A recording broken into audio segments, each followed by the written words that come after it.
DR. Nayak ಇವರಿಗೆ ಕರ್ಕೊಂಡು ಬರ್ಬೇಕಂತ ಹೇಳ್ತಾ ಇದ್ದೇನೆ. ಅದೇ ರೀತಿ ಸಹದೇವ್ ಡಿ ನಾಯಕ್ ನನಂಗದ ಇವರಿಗೂ ಕರ್ಕೊಂಡು ಬರ್ಬೇಕು. ಅದೇ ರೀತಿ ಲೇಖಕರಾದಂಥ ಸುಜಿತ್ ಎನ್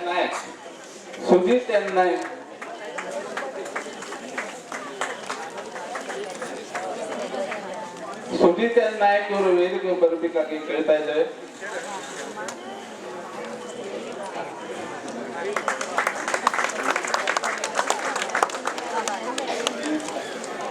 ಹಿಂದೆ ನಮಗೆ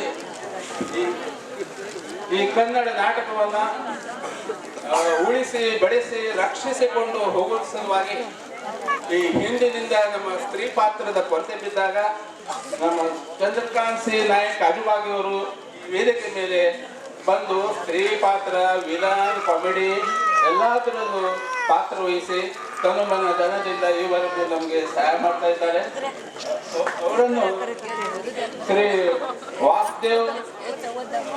ಬಾಳ ವಾಸುದೇವ್ ನಾಯಕ್ ಇವರು ಸನ್ಮಾನಿಸಬೇಕಾಗಿ ಕೋರ್ತಾ ಇದ್ದೇನೆ.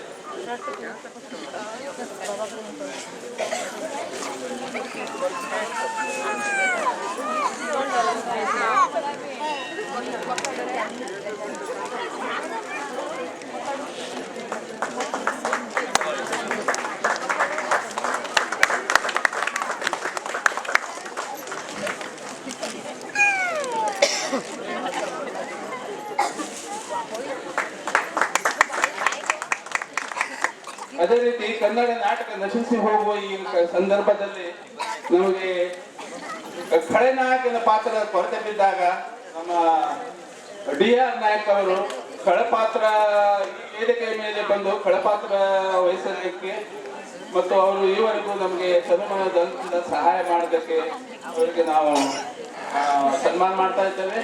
ಆ ಸನ್ಮಾನವನ್ನ ಶ್ರೀ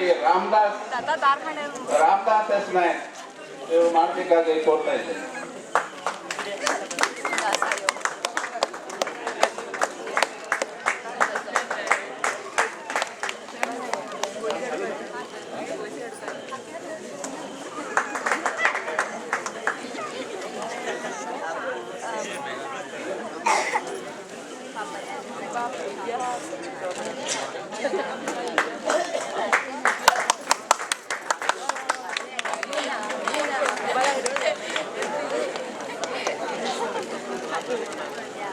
ಇವರದು ವಿಲನ್ ಪಾತ್ರದಲ್ಲಿ ಶ್ರೀಮಂತ ಕಂಠ.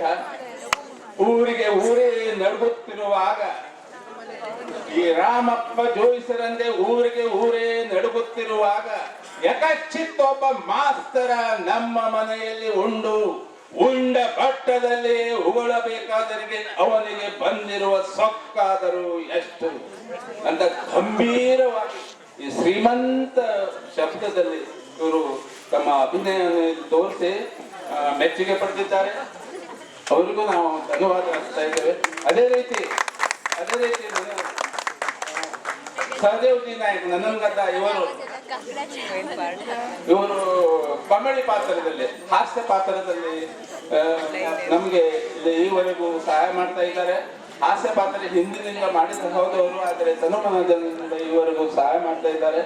ಅವರಿಗೂ ನಾವು ಸನ್ಮಾನ ಮಾಡಬೇಕಾಗಿ ಕೊಡ್ತಾ ಇದ್ದೇವೆ. ಇವತ್ತು ಹಾಸ್ಯ ಪಾತ್ರ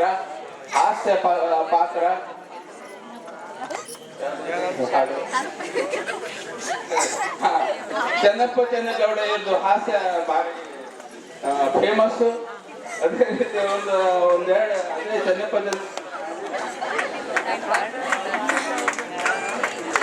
ಧನ್ಯವಾದಗಳು. ಇವತ್ತಿನ ದಿವಸ ನನ್ನನ್ನು ಇಲ್ಲಿ ಕರೆತಂದು ಸನ್ಮಾನ ಮಾಡುತ್ತಿರುವಂತ ಕಂಟೇಣಿ ಮಣೇಶ್ವರ ದೇವಸ್ಥಾನದ ಕಮಿಟಿಯವರಿಗೂ ಹಾಗೂ ಎಲ್ಲರಿಗೂ ನಾನು ವಂದನೆ ನಡೆಸ್ತಾ ಇದ್ದೇನೆ.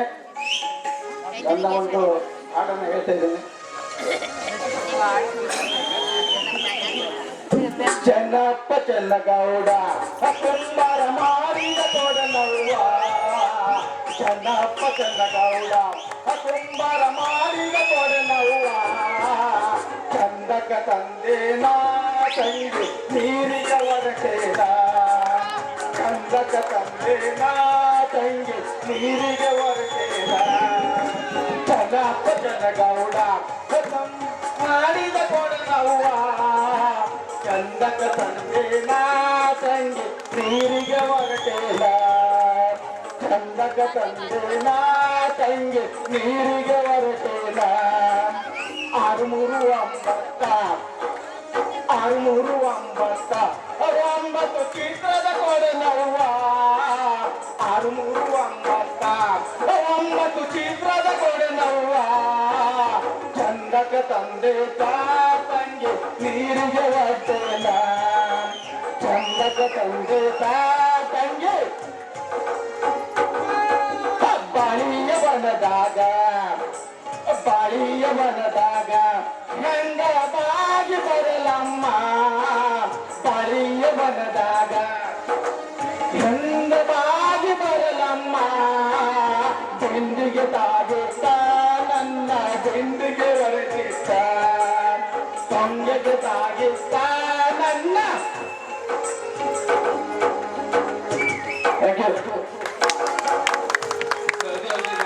ಧನ್ಯವಾದಗಳು. ಅದೇ ರೀತಿ ಈ ನಾಟಕವನ್ನು ಬರೆದಂತ ಶ್ರೀ ಸುಜಿತ್ ನಾಯಕ್ ಇವರು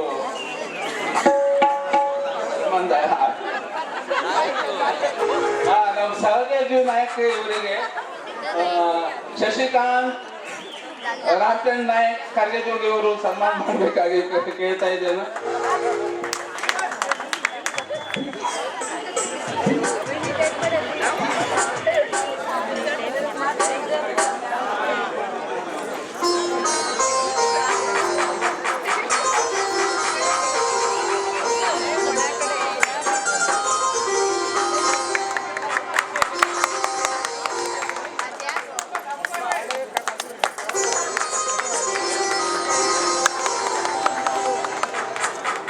ಶಶಿಕಾಂತ್ ಅವರಿಗೆ ಧನ್ಯವಾದಗಳು.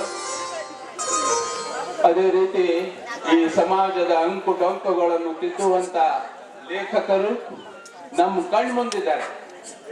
ಹಿಂದೆ ನಾವು ನಾಟಕ ಮಾಡುವಾಗ ಲೇಖಕ ಹೆಸರು ಪುಸ್ತಕದಲ್ಲಿ ಕೇಳ್ತಾ ಇರ್ತೀವಿ, ಹೂಗಾರು ಅವರು ಇವರು ಹೇಳಿ, ಆದ್ರೆ ಅವ್ರು ಯಾವ ಹೇಳ್ಕೊಂಡು ನಮ್ಗೆ ಅರ್ಥ ಆಗ್ತಿದ್ದಿಲ್ಲ. ಆದ್ರೆ ಈ ನಾಟಕವನ್ನು ಬರೆದಂತ ಸುಜಿತ್ ಎನ್ ನಾಯ್ಕ್ ಅವರು ನಮ್ಮ ಕಣ್ಮುಂದೆ ಇದ್ದಾರೆ. ಅವರನ್ನು ಕಣ್ಣು ಮುಂದೆ ನಾವು ನೋಡುದು ನಮ್ಮ ಭಾಗ್ಯ. ಅದೇ ನಮ್ಮ ಈ ಜಿಲ್ಲೆಯಲ್ಲಿ, ಅದು ನಮ್ಮ ಸಮಾಜದಲ್ಲಿ ಲೇಖಕರು ಬಹಳಷ್ಟಿದ್ದಾರೆ. ಅದು ನಮ್ಮ ಹೆಮ್ಮೆಯ ವಿಷಯ. ನಮ್ಮ ಕೃಷ್ಣಾನಂದ್ ನಾಯ್ಕ ಆಗ್ಲಿ, ಗಜಾನಂದ್ ನಾಯ್ಕ ಆಗ್ಲಿ, ಮತ್ತು ಬಹಳಷ್ಟಿದ್ದಾರೆ. ಆದ್ರೆ ಈ ಸಮಯದ ಕೊರತೆಯಿಂದ ನಾನು ಹೆಚ್ಚು ಮಾತಾಡ್ತಾ ಇಲ್ಲ. ಅದೇ ಈ ಲೇಖಕರು ನಮ್ಮ ಕಣ್ಣು ಮುಂದಿದ್ದಾರೆ, ಅದು ನಮ್ಮ ಪುಣ್ಯ. ಇವರು ಈ ಧರ್ಮ ದೀಪ ಅರ್ಥಾತ್ ಕೀರ್ತಿ ತಂದ ಕಿರಾತಕ ನಾಟಕವನ್ನು ಬರೆದವರು. ಈ ನಾಟಕ ಎಲ್ಲಾ ಕಡೆಗೂ ಇದು ಮಾಡಲಾಗಿದೆ, ಪ್ರಯೋಗ ಮಾಡಲಾಗಿದೆ. ಅದಕ್ಕಾಗಿ ಈ ನಮ್ಮ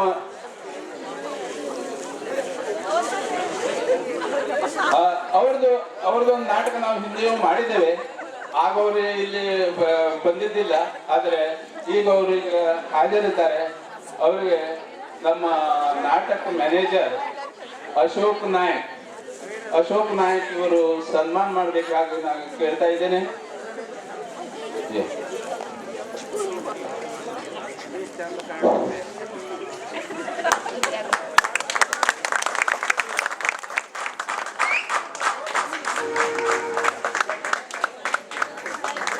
ಲೇಖಕರ ಕಾಣಿಕೆಯನ್ನು ಅರ್ಪಿಸ್ತಾ ಇದ್ದೇವೆ.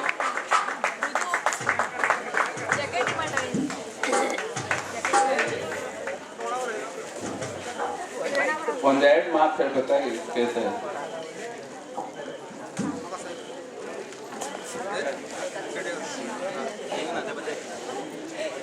ಶ್ರೀ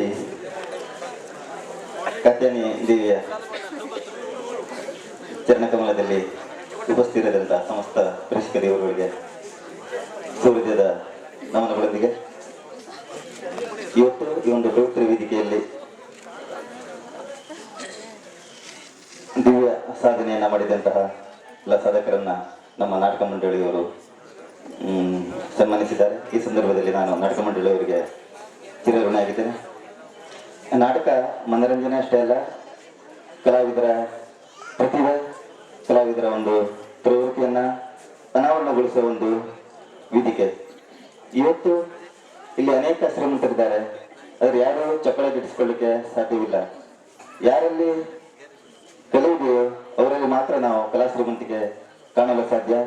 ಅವರಿಗೆ ಮಾತ್ರ ಈ ಒಂದು ಪವಿತ್ರ ವೇದಿಕೆಯಲ್ಲಿ ಗೌರವ ನೀಡಲು ಸಾಧ್ಯ.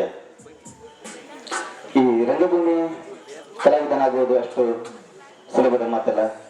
ಯಾಕಂದ್ರೆ ರಂಗಭೂಮಿ ಕಲಾವಿದನಾಗಬೇಕಾದ್ರೆ ಅನನ್ಯ ಪರಿಶ್ರಮ ಬೇಕು ಹಾಗೂ ಸತತ ಪ್ರತಿಭೆ ಇರಲು ಸಾಧ್ಯ.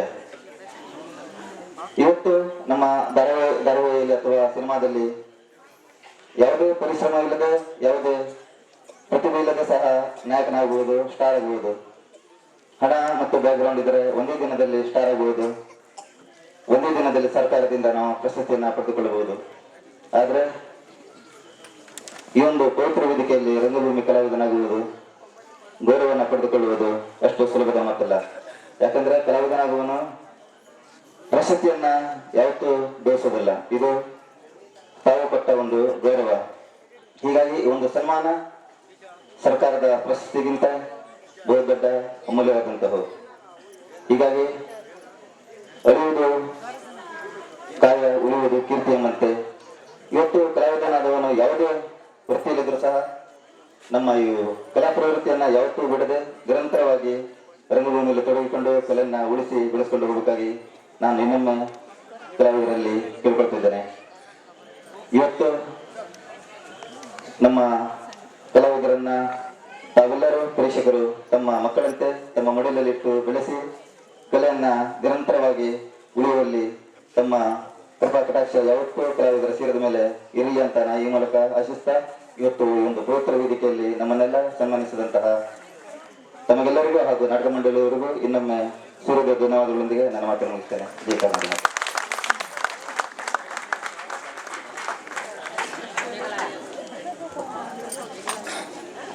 ನನ್ನ 2 ಅನಿಸಿಕೆಯನ್ನು ಹೇಳ್ತಾ ಇದ್ದೇನೆ. ನಾನು ಈ ರಂಗಮಂದಿರದಲ್ಲಿ ಪಾಠ ಮಾಡಬೇಕಾದ್ರೆ ಹಿರಿಯ ಕಲಾವಿದರು ಅವರು ಇದೇ ರೀತಿ ಮಾಡ್ಕೊಂಡು ಅಂತ ಹೇಳ್ತಿದ್ರು. ಕೆ.ಟಿ. ನಾಯ್ಕ ಸರ್, ಒಬ್ಬ ಸರ್ ಇಲ್ಲ, ಅವರು ನಾವೇನೇ ಮಾಡ್ಬೇಕಾದ್ರು ನಾವು ಒಂದು ಡೈಲಾಗ್ ಹೇಳಿದ್ರೆ ಅದು ನೀವು ಮಾಡೋದು ಹಿಂಗಲ್ಲ, ಈ ರೀತಿ ಹೇಳಿದ್ರೆ ಸರಿ ಆಗ್ತಿತ್ತು ಅಂತ ಹೇಳಿ ನಮ್ಗೆ ಕಳಿಸ್ಕೊಟ್ಟಿದ್ರು. ಅದನ್ನ ನಾನು ನೆನೆಸ್ಕೊಂತ ನನಗೆ ಸನ್ಮಾನ ಮಾಡಿದಂತಕ್ಕೆ ನಾನು ನೆನೆಸ್ಕೊಂತ ಅವರೇ ಆಗಿದೆ ಅಂತ ಹೇಳ್ತಾ ಇದ್ದೇನೆ. ದೇವ್ಜಿ ನಾಯ್ಕ ಅವರಿಗೆ ಧನ್ಯವಾದಗಳು.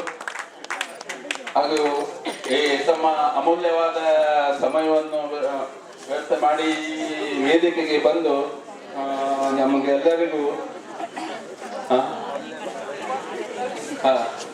ಇಲ್ಲಿ ವೇದಿಕೆಗೆ ಬಂದು ಸತ್ಕಾರ ಸ್ವೀಕರಿಸಿ ನಮಗೆ ಆನಂದ ಆಗ್ತಾ ಇದೆ, ಚಂದ ಕಾಣ್ತಾ ಇದೆ. ಅದಕ್ಕಾಗಿ ಅವರಿಗೆಲ್ಲರಿಗೂ ಧನ್ಯವಾದಗಳು ಅರ್ಪಿಸ್ತಾ